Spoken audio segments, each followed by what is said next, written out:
我们今天要聊一聊鸡精和味精对我们人身体健康的影响有哪些。首先我们先从味精开始说起哈。我记得我小的时候家里面吃味精是完全没有顾虑的。是的，吃完味精以后我比较容易口渴，除了这个以外似乎对我来说没有产生任何的影响。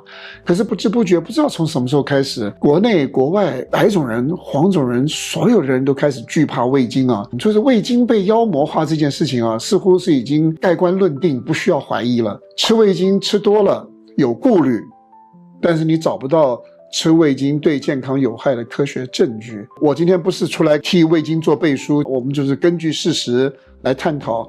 那今天味精为什么被全世界的人害怕？它背后是有故事的，而且这个故事非常有趣。这个味精被妖魔化，其实它来源不是来自于科学。味精被妖魔化的源头啊，是在1968年的时候，美国有一个医生叫做 Robert Hall， 他在美国的一个杂志上面，新英格兰医学杂志，他写了一封信给这个杂志。他说他到中餐厅吃完饭了以后，他感觉到头昏、麻木、心慌，他有这种症状。他说他怀疑是中餐厅味精导致的。这封信呢，他的用的词是 Chinese Restaurant Syndrome。Chinese Restaurant Syndrome 翻译过来的中文叫做中餐厅综合症。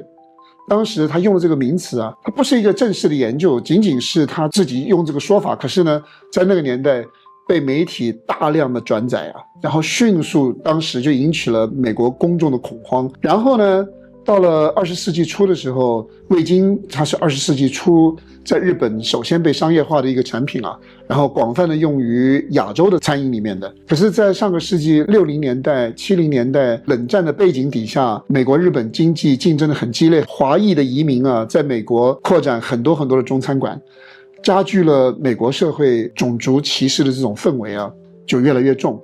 于是呢，中餐馆综合症在媒体上不断被炒作，形成了对中餐还有亚洲食物的不信任，因为我们味精用的多啊。到那个时候为止都没有任何科学研究出来说味精如何，完全没有。到了1970年代的时候，开始有科学研究了。这个时候科学界呢拿动物去做实验，他们给动物用超高剂量的味精。什么叫超高剂量？每公斤体重数克，意思就是50公斤体重的人可以用到100克到200克的味精啊，这种比例了啊，每公斤数克的味精的这个比例注射到小老鼠的身体里面去，引发了神经损伤的现象。可是呢，大家对于高剂量的背景啊就忽略了，没有人重视它了，然后在媒体上就很简化的去报道。本来大众媒体就比较喜欢冲突恐慌，它才有观众嘛。所以大众媒体那时候不断的利用中餐味精健康问题来吸引眼球，然后呢就放大了这种恐惧的心理了。后来即使再有更多大量的研究证明正常饮食当中食用味精是安全的，这种印象已经改不过来了。到今天为止啊，你到欧美，你到美国，到加拿大，到欧洲的餐厅或者是超级市场去买东西的时候，标签上面还会打上 No MSG。No MSG 就是没有味精啊，味精就是妖魔化到这个程度了。在没有任何科学证据的背景底下，全世界都相信了味精啊就等于毒了，竟然在包装上面就直接打 No MSG 啊来说明它的产品是安全的。所以消费者认为味精有害物质啊，这种现象啊从此以后无法逆转了。我知道今天我录这个视频，你们一边听一边还在摇头，明明味精就不好，你还替他说话干什么？我知道哈，我知道，但是我们任何事情还是要看一点科学背景，看一点科学证据。实际上从1980年代开始，美国、欧盟、日本、澳大利亚、新西兰这些国家的卫生机构都做了大量的复核，反复得出来味精在正常摄入量的底下是安全的。可是这些权威的声明的传播的速度远远不如有轰动效果的负面新闻啊。我们现在用比较客观的角度来看味精。我祖籍是安徽，我在国内很喜欢开车子到处去，到处吃，到处喝。我个人的评价啊，安徽的鸡汤是全中国最好喝的。我到处喝鸡汤，我就发现回到安徽境内的鸡汤就是最鲜美的。是因为我有故乡情怀吗？不是的，我嘴巴很刁的。同学们，你们自己去网络上搜索一下，说为什么安徽的老母鸡汤特别鲜甜？因为安徽的鸡汤是用老母鸡，它不是用年纪很小的鸡去做的，它长了2年的老母鸡了。老母鸡的鸡肉里面有丰富的谷氨酸，小鸡的鸡肉里面没有这么多谷氨酸，老母鸡里面有。安徽人在炖鸡汤的时候呢，喜欢小火慢炖，有的时候会炖一整夜啊。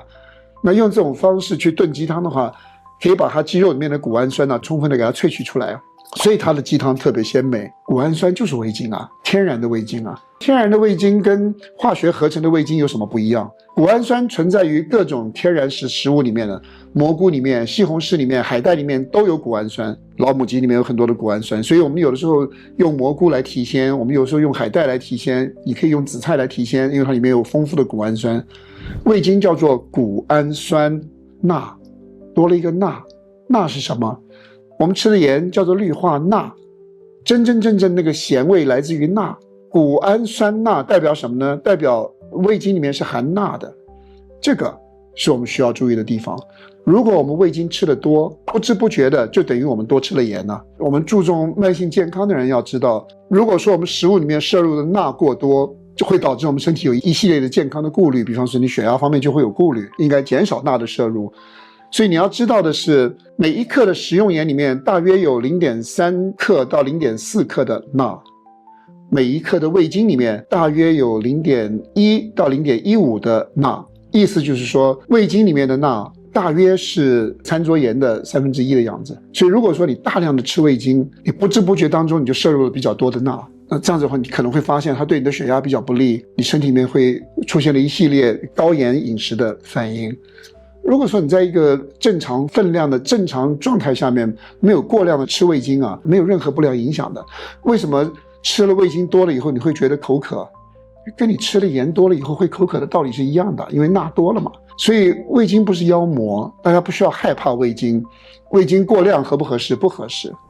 那我们今天的题目是味精和鸡精的比较，你要叫我来做一个选择的话，鸡精对我们健康的影响远远超过味精了。你今天的鸡精是配料配出来的，我对于鸡精的不信任远远超过味精，这是我个人的看法。从底层逻辑来说，鸡精就等于是一种复合调味料，它成分不透明，它配料比较复杂，它里面的钠也很多，还有很多的增味剂，还有防腐剂，还有人工的香精。人工香精引起来的健康疑虑我们平时看不到，所以用鸡精的时候呢，你钠的摄入量你是把控不住的。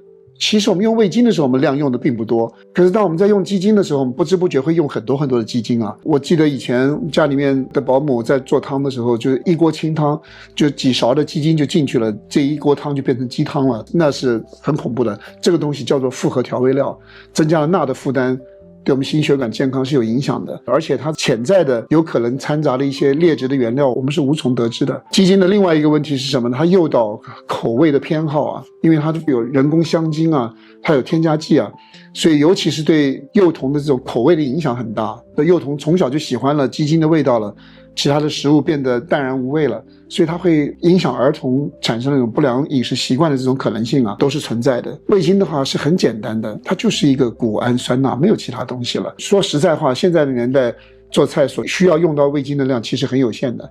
如果你按照你每1公斤体重每一天摄入多少味精的话，其实是非常少的。所以我个人来讲，其实就是适量的用味精来提鲜，比用鸡精来提鲜，我个人认为更加的安全，更加的符合我们健康的需求。